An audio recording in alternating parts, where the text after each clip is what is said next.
우리를 분노케 한 뉴스의 대상을 골라 경고를 날립니다. 울트라 스펙터클 분노 유발자 경고 프로그램 MC 리와 김 기자의 레드카드. 와우. 오랜만에 하는데 우리 스태프들 박수가 좀 약하네요. 다시 한번. 네, 감사합니다. 자, 인사이드의 대표 코너입니다. 레드카드가 오늘부터 이번 달부터 새로운 MC와 함께합니다. 여태까지 저와 함께했던 그 정무슨 기자였는데 벌써 이름을 잊어버렸습니다. 이분 가면을 우리 바로 내보내드립니다. 정모 기자는 이제 저희를 곁을 떠났고요. 새로운 MC가 나타났습니다. 이분이 벌써 지금 제 옆에 앉아 있는데 정식으로 제가 소개를 드리겠습니다. 자, 레드카드의 새로운 MC 강원민방 공채 4기, 올해로 기자 경력 11년 차 영서본부를 이끄는 대표 기자, 2018 평창 동계올림픽 전문 기자, 강원민방 보도국 최고의 시크남 김기태.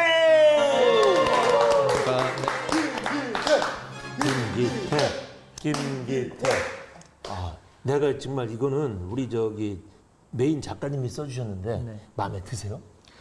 굉장히 부담스러운 수식어를 쓰실 수 있는 수식어를 다 써주신 것 같은데요. 전문 기자는 아니고요. 동계올림픽을 담당을 했었던 네. 저희 지금 담당하고 있는 박준우 PD의 바로 위 기수 선배이기도 하고 보도국에서 일하고 있는 김기태라고 합니다. 잘 부탁드리겠습니다. 저기 너무 교과서적으로 네. 겸손하게 그렇게 하지 마시고 네. 우리 프로그램은 마음대로 얘기하는 거예요. 마음대로 경고 날리고 네. 내 마음대로. 그렇기 때문에 만약에 작가님이 써준 것 중에 어느 한 분이라도 마음에 안 든다. 네. 그거 있으면 바로 얘기하세요. 네? 최고 시크남은 네네. 아닌 것 같고요. 네네. 네, 시크남 아니고 이제 좀 부드러운 이미지를 좀 갖기 위해서 노력을 하고 있거든요. 그래서 좀 네. 부드러운 분위기를 좀 했으면 좋겠는데 네. 박준우 PD가 이런 또 시크한 컨셉의 이런 프로그램에 또 저를 캐스팅을 하는 바람에 저는 솔직한 얘기로 네. 정말 저희 인사이드 초창기 때 몇 번 게스트로 나오셨잖아요. 네, 네. 그때부터 저는 사실 눈여겨봤습니다. 이분과 언제 한번 제가 같이 방송을 해보나, 이분을 언제 모시나. 너무 과찬이신 것 같고요. 저는 네. 조금 좀 부담감이 있는 것도 사실이거든요. 워낙 저 선배님이랑 저 앞에 하셨던 정동원 선배랑 너무 잘 해와 호흡이 좋으셨기 때문에 그분하고 비교하지 마세요. 네, 이 너무 다른 스타일이시고. 좋았기 때문에 물론 그렇죠. 제가 더 다른 기다렸던 스타일로 분이십니다. 하겠지만 그런 부분에서 좀 부담감이 있기도 하지만 그리고 이 제작 환경이 이 정도로 열악한지를 제가 몰랐거든요. 네, 저희 이창 선배님이나 저희 작가님이나 저 스태프분들이 여기서 엄청나게 고생하고 계시는구나. 이게 굉장히 선장이 중요하다는 생각을 요즘 많이 하게 됩니다. 그래서 박준우 PD의 혼자 독단적인 이런 독선적인 결단이 이런 음습하고 습하고 열악하고 통풍 안 되고 이런 이제 환경 저기 속에서 제작진이 일을 하고 있다는 부분. 저는 지금 굉장히 불안한 게 지금 박준우 PD 혼자서 지금 되게 웃으면서 저러고 있지만 뒤에 지금 조연출 여기 스태프분들을 좌불 안석이거든요. 이게 지금 언제 무너질지 몰라요, 이 창고가. 요런 컨셉으로 좀 지금 굉장히 불안한데. 결코 일단 저희 코너가 무너지진 않습니다. 레드카드 아닌가요? 그렇습니다. 하여튼간에 일단은 멋지게 이 저는 레드카드에 시작하기 전에 대충 박준우 PD한테 옐로우 카드를 먼저 하나 주고 많이 준비해 오셨는데. 옐로우 카드 한 장 주고 배워보니까. 시작하겠습니다. 어제 잠은 주무셨어요? 잠은 하여튼간에 우리가 이제 프로그램을 아시잖아요. 네. 멋있게 우리가 참 지난 한 달간 있었던 우리 제작진 메인 작가를 비롯해서 PD가 쫙 여러 가지 뉴스들을 쫙 이렇게 골라 놓으면 우리가 내 마음대로 김 기자님 마음대로 레드카드 줄 거 옐로우 카드 줄 거를 골라서 빵빵빵 경고를 날리고 그 경고를 날리는데 얼만큼 논리 정연하게 경고를 날리느냐 멋있게 여기에 따라서 또 우리 둘 사이에 승패가 나눠져요. 이긴 사람한테는 엄청난 특혜를 줍니다. 특혜요? 아까 멋있게 오프닝 했잖아요. 네. 라드카드 막 이러면서 네네. 그거를 다음 주에 김기태 기자가 이기시면 그걸 할 수 있어요. 그럼 벌칙 아닌가요? 해석 나름이. 그건 벌칙 같은데. 알겠습니다. 하여튼 우리가 그러면은 멋있게 한번 외치고서 본격적으로 시작을 할까요? 알겠습니다. MC 리와 김 기자의 레드카드. 옐로우 카드를 날릴 뉴스를 찾아야 됩니다. 짠짠짠짠. 이것도 컨셉이에요. 꼭 드셔야 됩니다. 네. 자, 이걸 찾았습니다. 자, 커피도시 강릉 일회용 컵 굴치. 일회용 컵에 길들여진 우리 사회의 옐로우 카드를 날립니다. 한 가지 골칫거리가 있습니다. 일회용 컵입니다. 주말이면 무려 3만 개가 소비됩니다. 하지만 손에 든 커피잔은 대부분 일회용입니다. 매장 한 곳 평균 평일엔 43개, 주말엔 92개의 일회용 컵을 사용했습니다. 조사 대상 업소가 314곳이었으니까 주말엔 하루 28,222개의 일회용 컵이 쓰인 셈입니다. 일회용 컵의 재활용률은 7%에 불과합니다. 색이나 무늬가 없는 단일 소재일수록 재활용이 쉬운데 커피점마다 색과 디자인, 소재가 다양해 재생이 어렵습니다. 사실 이제 강릉하면 우리 커피가 먼저 떠오른다고 하시는 분이 많아요. 네. 정말 그전에는 뭐 경포대, 뭐 경포수에 뭐 이랬다가 요즘은 서울에서도 물어보면 강릉 그러면 저기 커피죠. 그렇죠. 그래서 사실 저도 강릉에 가면은 꼭 일부러 커피집에 가서 먹게 됩니다. 마시게 됩니다. 그런데 문제는 이 일회용 컵인데 그 지난번 기사를 보니까 314곳에서 얼마만큼 일회용 컵을 사용하나 한번 조사를 해봤더니요. 28,222개. 야, 엄청난가요? 근데 이게 이제 강릉만의 문제는 아니잖아요. 그렇죠. 전국적으로 따져보니까 2009년에 191억 개의 그 일회용 컵을 소비했는데 2015년에는 6년 후인 2015년에는 257억 개로 이야, 엄청 는 거예요. 그러니까 이걸 또 계산해 보니까요. 국민 5천 명으로 나눠 보니까 1인당 연간 514개. 야, 하루에 하나를 더 쓰는 거예요. 그죠? 514개의 일회용 컵을 쓴답니다. 와, 장난 아닙니다. 하루에 1개 이상의 일회용 컵을 쓰고 있다는 사실은 네. 사실 저도 이번 이 기사를 보면서 굉장히 좀 충격적으로 좀 다가오기도 했었는데. 네. 그 사실 정부에서도 뭔가 지금 뭐 내년에 뭐 일회용 컵 보증금 제도를 부과한대요. 네. 그래서 이제 일회용 컵으로 주세요. 그러면은 뭐 100원이나 뭐 50원이나 이렇게 더 붙였다가 네. 일회용 컵을 돌려 반납하면 뭐 100원 뭐 보증금을 이렇게 돌려주는 그렇죠. 네. 이런 제도를 도입한다는데 사실은 저는 제도도 제도지만 일단은 우리 그 시민 사회의 의식이 맞아 일회용 컵 그만 써야지 이렇게 좀 바뀌어야 되는 게 아닌가라는 생각입니다. 근데 또 오늘 선배님 녹화장 오셨을 때 들고 오신 일회용 커피 잔입니다. 제가 이건 저 분명히 하겠습니다. 이거 어차피 테이크아웃 시키면 어쩔 수가 없습니다. 이해해 주십시오. 그럼 머그잔 들고 나옵니까 제가? 근데 머그잔도 사실은 문제가 있대요. 뭐냐면은 머그잔을 너무 많이 사용하는데 설거지할 사람이 따로 없기 때문에 아르바이트생이 사실은 다 머그잔을 그렇죠. 닦아야 돼서 네. 너무 일이 많아진다. 그래서 사실은 손님한테도 문제가 있지만 그 안에 내부에서도 머그잔 쓰는 걸 별로 안 좋아한대요. 알바생들이. 그래서 뭔가 좀 의식도 바뀌어야 되지만 제도적으로도 조금 뭔가 보완이 돼야 되지 그렇습니다. 않나라는 생각이 들었습니다. 이게 네. 종업원들이 어떻게 보면은 그 일하시는 분들이 네. 머그잔을 드릴 경우 머그잔을 드리는 것도 음료를 담아 드리는 것도 번거롭지만 다시 회수를 해서 설거지도 하고 소독하고 이런 부분에서 또 번거로운 부분이 많으니까 오히려 더 손님들에게 일회용 잔을 권하는 식의 오히려, 상황이 오히려. 상황이 그렇죠. 발생하는 은근히. 부분도 있거든요. 맞습니다, 맞습니다. 예, 일을 번거로운 일이 계속 생기기 때문에 그런 부분에 있어서도 맞습니다. 이 업주분들의 의식 전환이라는 부분, 네. 또 저희 이제 일반 소비자분들도 그런 의식 전환 부분이 필요하지 않습니다. 맞습니다. 제가 요 졌습니다. 네. 하여튼 저희의 그 레드 그 옐로우 카드는 여기까지만 하고요. 이번에 우리 김기태 기자의 옐로우 카드를 찾아서 이 옐로우 카드 경고를 줄 시간입니다. 돋보기를 드시고 고르십시오. 컨셉입니다. 근데 이게 제가 궁금한 게 있었는데요, 선배님. 네, 이게 네.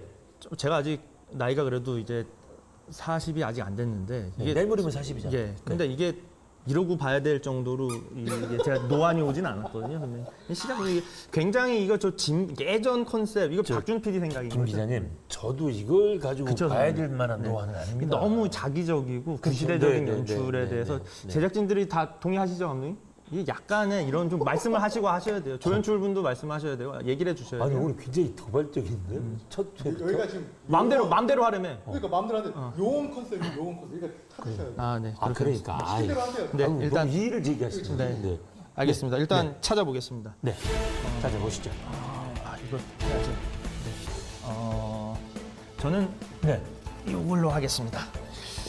뭐 제 전임 네. 진행자셨던 네. 6월 29일에 정동훈 기자가 발표했던 옐로우 카드도 내용인데요. 들고요. 알겠습니다. 네. 선박 조명탄 회수 나물나라를 선정했는데요. 이 관계 당국에다가 옐로우 카드를 드리겠습니다. 선박은 규정에 따라 비상시 사용할 수 있는 구조용 신호탄을 항상 갖고 운항해야 합니다.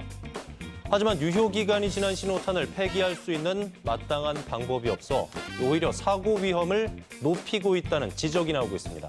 신호탄은 유효기간이 제조일로부터 3년인데 안전검사를 통과하려면 주기적으로 교체해야 합니다.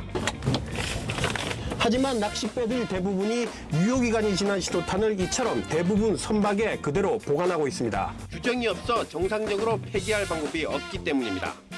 육상에 버렸다간 폭발 사고가 날 수 있고 해상에 버리면 환경 오염이 우려돼 이러지도 저러지도 못하고 있습니다. 이게 이제 사고가 났을 때 이제 사고 지점을 알리는 역할을 할 수도 있고. 아, 비상시에. 그렇죠. 야간에 뭐 많이 보셨겠지만 이제 네. 저희가 선박들이 조난을 당하거나 침몰하거나 이랬을 때 네. 야간에 조명탄을 쏴서 이렇게 하는 화면들을 많이 보신 적이 있으실 겁니다. 네, 맞습니다. 주변이 굉장히 환하게 밝혀주는데 네, 네. 요 조명탄이 이 제조일로부터 3년간만 유효하다고 해요. 저도 네, 이번 이제 네. 자세한 내용을 요번에 알게 됐는데 3년간인데 이 3년이 지나고 나면 이 안전검사 기간이 지나기 때문에 이제 주기적으로 교체를 해줘야 되는데 오. 이 조명탄들이 3년이 지나고 나서도 선박들에 그냥 갖고 있다? 방치가 되어 있는 거죠. 왜냐하면 이 조명탄을 오호. 그냥 일반 폐기물처럼 버릴 수가 없기 때문에 이 회수하는 함부로 버릴 수도 기관이나 없고. 그렇죠. 아, 이거 회수하는 시스템이 잘 안 돼 있으니까. 안 돼 있기 때문에. 근데 이게 조명탄도 탄이잖아요. 던지는 그렇죠. 거 아니에요? 네, 맞습니다. 그럼 그냥 유효기간 지났는데 어디 버릴 데도 없고 마땅치 않으니까 그냥 배에다 싣고 다닌다는 얘기예요? 그렇죠. 그럼 굉장히 위험한 거 아니에요? 그거? 그런 상황에서 자칫하다가 이제 네. 뭐 선실 어느 한쪽 구석에 보관하고 있거나 이러다가 이게 이제 네. 화약이 같이 섞여 있기 때문에 화재 원인이 될 수도 있고 아니, 굉장히 그러니까 위험한 말이에요. 물품이기 때문에. 그럼 여태까지 이런 것들이 크게 사고가 안 나서 그런지 아직 우리가 제 기억은 없는데 네. 한번 또 크게 사고가 한번 나야 이게 또 정신 차리겠군요. 그러면.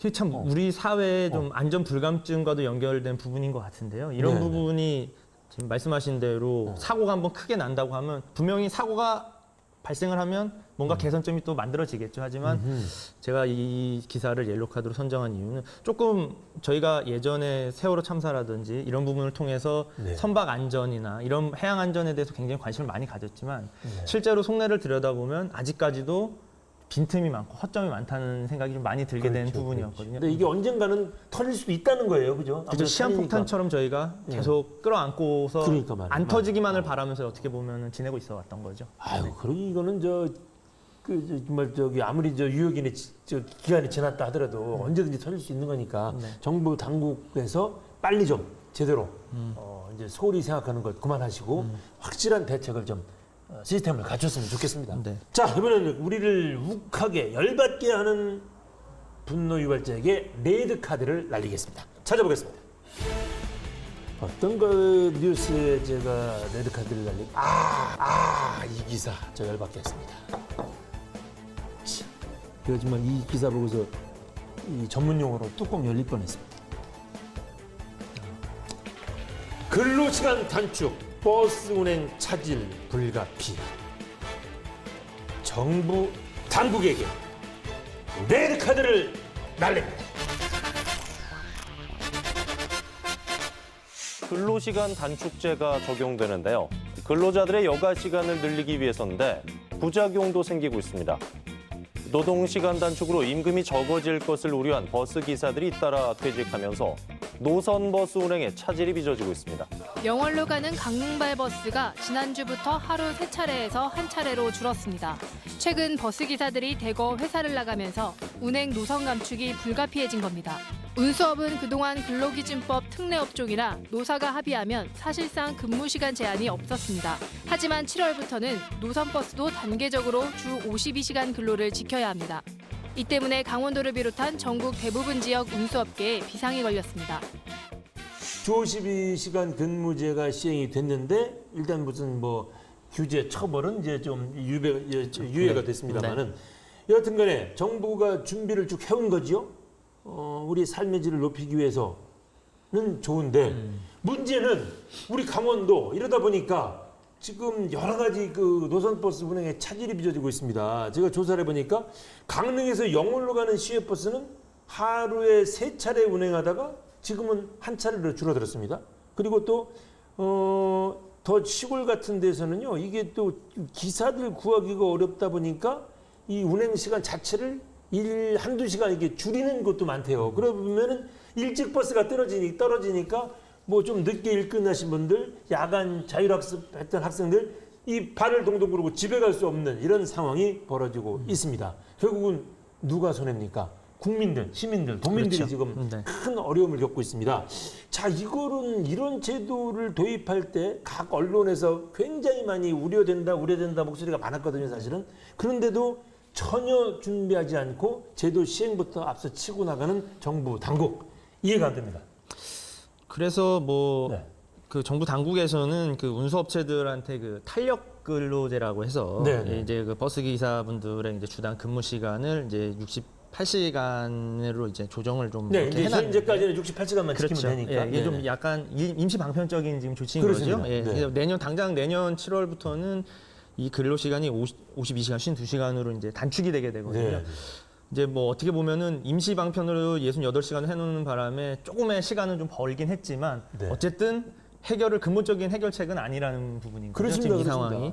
아니 사실 이 시간 단축, 근로시간 단축하는 그 취지는 우리 국민들이 이해 못하는 취지가 다 공감을 왜 하고 계시죠? 못하겠습니까? 네. 맞아. 우리 너무 OECD 네. 국가 중에서 뭐 가장 일을 많이 하는 국민이라는 둥 이런 얘기 많았잖아요. 네. 이제는 우리 삶의 질을 좀 높여야 될 사실 우리가 국민소득 3만 달러에 걸맞게 네. 높여줘야 될 시기는 됐는데 그런데 문제는 이것이 우리 오히려 삶의 질을 떨어뜨리는 쪽으로 또 작용이 되는 거예요. 그렇죠. 어떻게 내가 보면.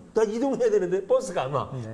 이거는 좀 문제 있는 게 아닌가. 그러다 보면은 역시 정부에서 조금 대비하는 준비가 소홀했던 거 아닌가라는 생각이 듭니다. 통계를 보니까요. 네. 이 300인 이상 사업장을 따져보니까 평균 임금이 한 7.9%? 그렇죠. 네. 41만 7천 원 정도가 감소하는 걸로. 네. 그다음에 300인 이하 사업장에서는 한 12.2%, 한 39만 1천 원 정도가 줄어든대요. 네. 그러니까 사실은 이 제도가 도입돼서 내 삶의 질이 올라가는 건 좋은데 쉬는 시간이 많은 건 좋은데 소득이 주니까 당장 이게 뭐냐 조금은 좀 단계적으로 가야 되는 게 아닌가라는 생각이 좀 듭니다. 조금 충분히 생각하고 토론하고 나름대로의 어떤 공론화할 수 있는 시간을 좀 더 줬으면 어땠을까라는 생각이 좀 듭니다. 그렇습니다. 그러니까 사실 현실적으로 300인 이상 사업장에서 내 임금이 41만 7천 원이 감소한다면 이게 사실 서민들 삶에서 장난 아니거든요. 애들 교육비 문제를 그렇습니다. 따져보면. 네. 이게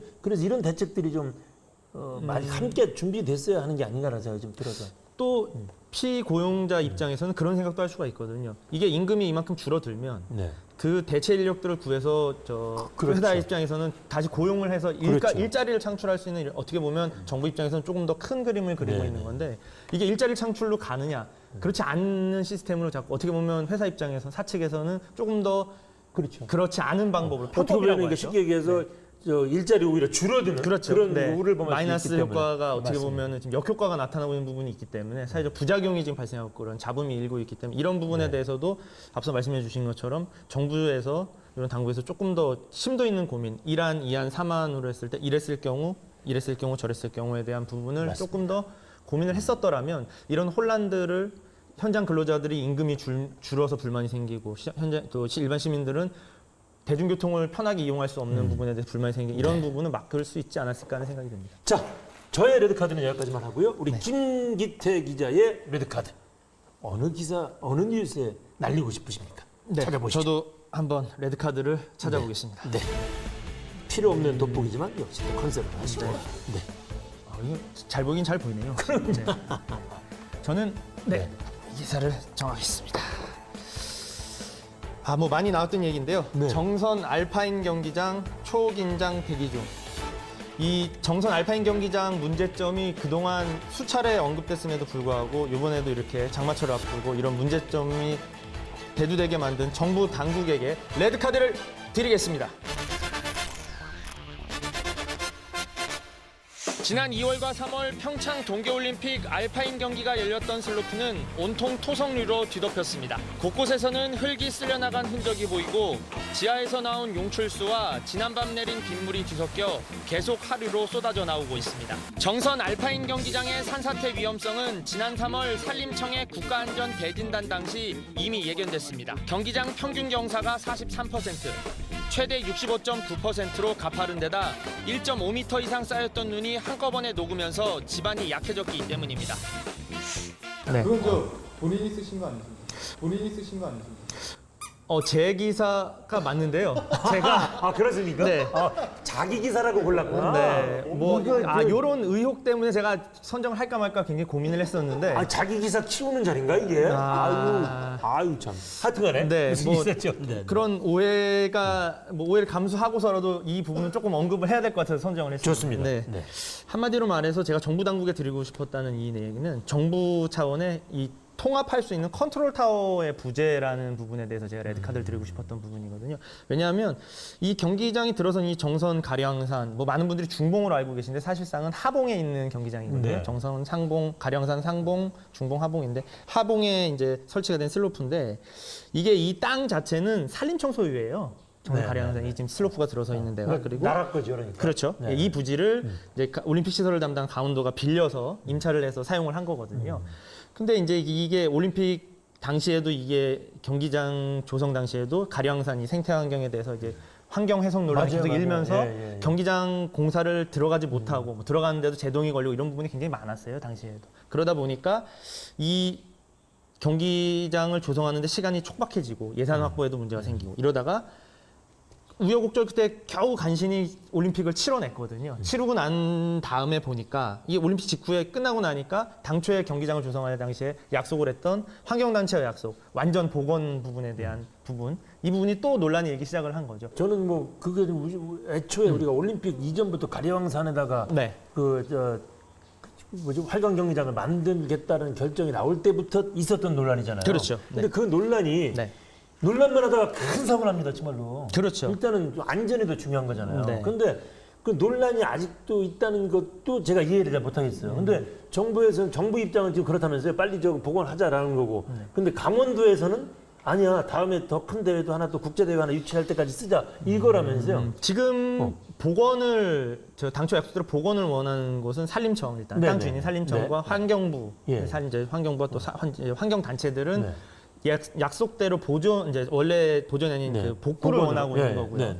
그 지금 현재는 이제 그 대한 스키 연맹을 비롯한 우리 경기 단체들 또 강원도도 사실 지금은 공식적으로 완전 복원과 존치 부분에서 명확한 입장을 밝히고 있지는 않습니다. 어정쩡. 예, 왜냐하면 지금 이러지도 저러지도 사실 못하고 있는 입장인 거거든요. 네. 그러고 있고 정선 지역 주민들은 이 올림픽 개최지로서의 이런 레거시로서 올림픽 유산으로서 네. 이 시설을 보존을 해서 활용을 해야 된다. 오히려 평창 주민들은, 그 정선 평창 주민들은 그렇죠. 이 부분을 수천억을 들여서 경기장을 조성을 해놨는데 다시 또 돈을 들여서 그거를 한다고 해서 완전 복구가 안 될 가능성이 뭐 100% 될 수 있는 부분은 사실 희박하다고 하니 이 시설을 활용을 해서 관광 자원화하자는 게 이 지역 주민들의 요구거든요. 차라리 관광 자원하자. 자원화해야 그럼 이 대목에서는 이제 우리 저기 김기태 기자께서 직접 올림픽을 직접 많이 취재하셨고 네. 하니까 네. 이런 생각이 들어요. 그러면 올림픽 치를 때까지 놔두고 네. 우선 급한 안전한 보강공사 안전에 불안하지 않게 네. 이것만 할 수 없는 겁니까? 그럼? 그 부분을 하기 위해서 지난 3월에 산림청에서 국가안전대진단이라는 이제 사회 곳곳에 있는 부분을 네. 이제 진단을 했었어요. 정부 차원에서. 네. 산림청에서 주관이 돼서 지난 3월에 산림청장이 직접 정선 알파인 경기장을 찾았습니다. 그 이후에 저희도 같이 동행 취재를 했었는데 어떤 상태인지 아까 앞서 말씀해 주신 대로 슬로프 위에 눈이 평균 1.5m 이상의 높이로 쌓여 있었기 때문에 네. 그 눈이 녹으면서 아랫부분의 지반을 계속 쓸려 내려가서 이 일부의 토사가 흘러내리고 네. 그리고 또 실제로 비가 한번 세게 오면서 토성류들이 흘러내리면서 홍수 아닌 홍수처럼 이렇게 산사태 아닌 산사태가 맞아요. 일어난 적이 있었어요. 보도 됐습니다. 네. 네. 그런 부분이 발생을 했었기 때문에 굉장히 정부 당국에서도 이 부분에서 포커스를 맞추고 청와대에서도 네. 사회수석이 직접 내려와서 헬기를 타고 현장을 확인을 할 정도로 굉장히 관심을 갖고 하고 있거든요. 네. 그래서 지역 주민분들도 이 정선 알파인 경기장 복원 존치 논란에 대해서 분명한 입장을 가지고 있는 건 맞지만 이제 존치에 대한 부분을 가지고 있는 건 맞지만 이 우기 전에 장마철 전에 산사태 예방 공사를 정부에서 어떤 정책보다도 먼저 앞서서 시행을 해야 된다는 부분은 지역 주민들이 먼저 원했던 부분이거든요. 근데 그걸 왜 못하는 거예요? 그 안전 장마가 다 진단 끝나가는데. 안전 점검을 진행을 하고 이러는 시간이 결정을 내리고 제가 아까 말씀드렸던 컨트롤 타워의 부분이 산림청은 산림청대로 협의를 해야 되는 부분이 생기는 거고 환경부는 환경부대로 강원도는 강원도 이 기관들이 서로 각자의 입장이 있다 보니까 아니 그거 컨트롤하라고 국무총리실이 있는 건데 국무조정실이 있고 뭐 하는 거예요? 진행이 총리실? 안 됐던 부분인 거죠. 그러다 보니까 실제로 진행을 하고 있는데 그 사이에 비는 내리고 지금도 공사가 진행 중이에요. 산사태 예방 공사라고 하는 게 현재 진행이 되고 있거든요. 그 정말로 전문가들이 빨리 결론을 내려줬으면 좋겠네요. 그죠? 그 네. 주민들이 얼마나 불안하겠어요. 그죠? 네. 뭐 하여튼 진짜 완전 복원을 하든 아니면 저기 보강시설에서 다시 쓰건 간에 하여튼 답을 좀 내려줬으면 좋겠네요. 네, 그런 그 결정을 내리기 전에 네. 지역 주민들을 포함해서 각계각층의 경기단체, 전문가들 또 이런 부분에 또 이런 뭐 IOC를 포함해서 이제 또 동계 아시안 게임을 유치하겠다는 강원도 이게 모든 각계각층 이렇게 모여서 이렇게 서로의 의견을 교환할 수 있는 장이 이게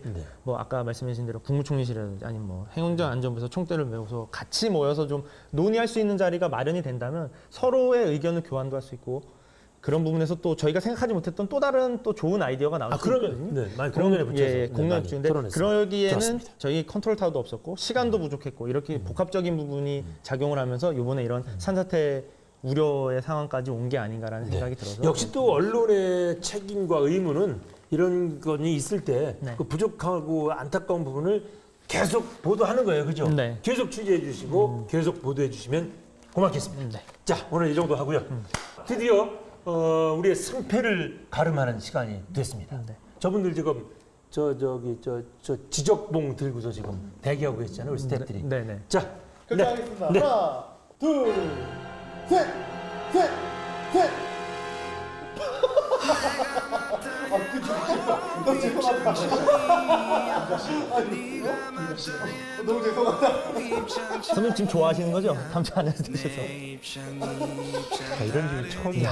내가 아무리 저기 김기태 기자를 참 우리 PD 작가가 어렵게 섭외했다는 얘기는 들었지만, 야 그렇다고 해서 처음부터 이렇게 큰 몰표를 주는 거는 진짜 이게 제작진의 이게 정말. 아니죠. 저희는 제 생각에는 네. 본인이 취재하신 거라 알맹이도 많고 분노 유발하게끔 잘 설명을 하셨고. 알겠습니다. 자 마무리하겠습니다. 네, 마무리하시죠. 네, 그러시죠. 네. MC 리와 김 기자의 레카. 억지로 웃으면서 이렇게 끝냅니다. 네. 아,